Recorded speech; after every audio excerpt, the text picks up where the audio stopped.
Assalamualaikum warahmatullahi wabarakatuh. Perkenalkan, nama saya Fadila Minazah, mahasiswi Psikologi Universitas Brawijaya. Di sini menjadi salah satu relawan magang berjarak Ruang Belajar Akil 2020.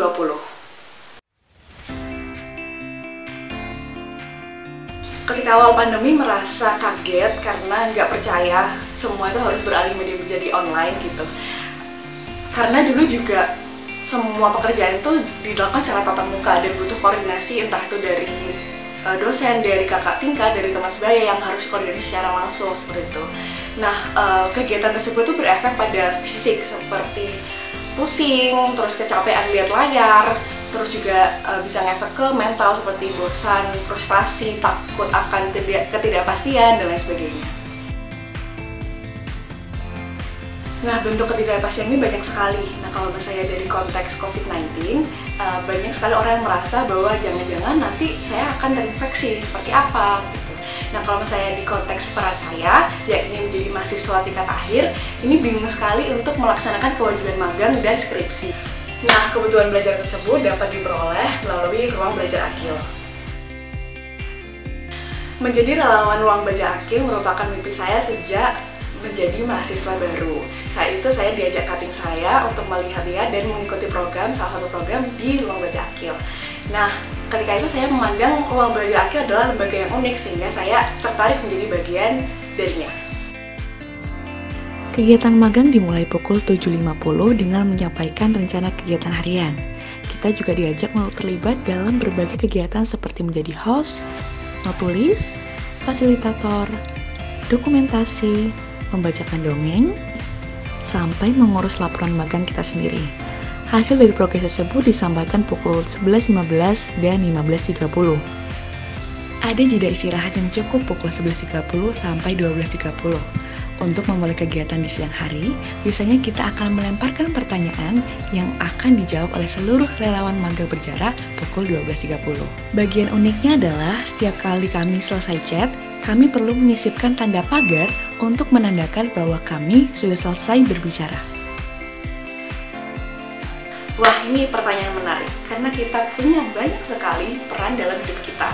Nah, kalau saya mempunyai peran di kehidupan pribadi dengan kehidupan magang. Nah, menyeimbangkan dua peran atau lebih bisa disebut dengan work-life balance.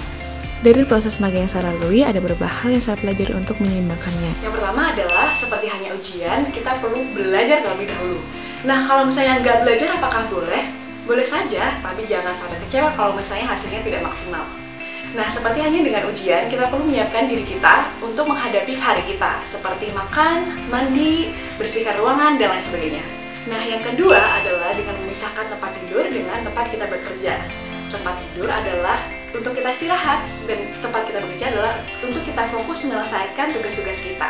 Jadi kalau misalnya kita mengerjakan tugas-tugas kita di atas tempat tidur, wah, itu risiko untuk ngantuknya tinggi banget.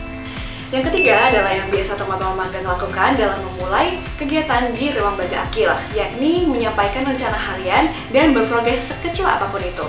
Karena dengan itu kita bisa secara bertahap menyelesaikan pekerjaan yang kita miliki. Nah, kegiatan ini juga bisa meningkatkan produktivitas harian kita loh. Nah, yang keempat adalah istirahat. Produktivitas bukan hanya kita bisa menyelesaikan semua pekerjaan kita, yang kadang kita sampai begadang untuk menyelesaikannya. Nah, ini yang menjadi penting karena tubuh kita juga butuh istirahat. Yang terakhir, yang kelima adalah jangan lupa untuk memberikan reward untuk diri sendiri. Tubuh kita sudah bekerja keras untuk mencapai tujuan kita. Ada baiknya kita memberikan hadiah kecil untuk diri kita sendiri, seperti makanan enak dan lain sebagainya. Kalau versi saya akan lebih memilih untuk melakukan hobi saya, yakni menanam. Saya lebih memilih untuk ke kebun dan menyiram tanaman, mengelap daun tanaman, bahkan hanya memandang saja sudah terasa segar.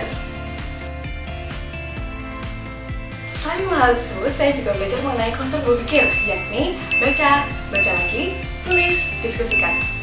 Konsep berpikir ini harus secara berurutan, karena seringkali kita lompat antara satu fase dengan fase yang lain.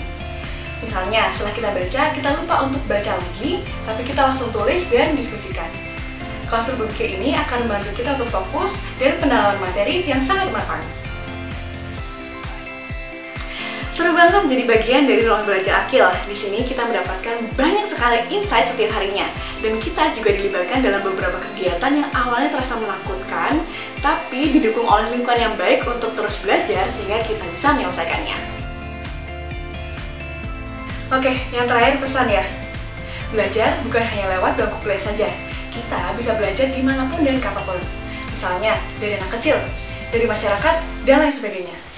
Posisikan diri kita menjadi kelas yang kosong, yang siap menerima air atau ilmu dimanapun dan kapanpun. Yang terakhir, jangan lupa nikmati prosesnya ya. Dadah, sampai jumpa!